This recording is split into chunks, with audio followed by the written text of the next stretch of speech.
Bientôt la paix à Gaza? En fait, c'est pas si simple, je t'explique. Le Hamas et Israël ont conclu un accord de paix proposé par Donald Trump. Il y a plusieurs phases et le chemin est encore long. Mais depuis cette annonce, on voit des scènes de joie et de soulagement dans les deux camps. להיות בשמיים לא הופך, וזה דבר לא רגיל, העניין הזה. هذه اللحظات معجزة بالنسبة لنا. Depuis 11h ce matin, un cessez-le-feu est entré en vigueur. Ça fait partie de la première étape de ce plan de paix. Mais ce n'est pas tout. On a déjà pu voir des soldats israéliens plier bagages, même si Israël contrôlera encore 53% du territoire selon la BBC.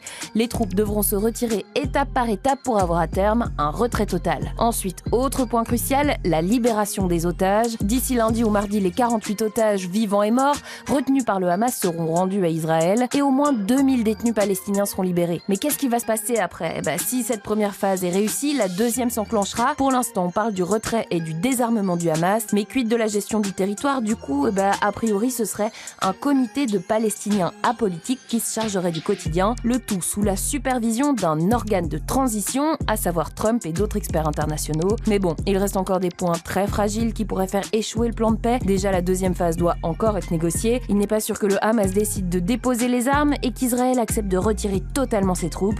Tu l'auras compris, si le conflit armé touche à sa fin, le chemin vers la paix est encore long.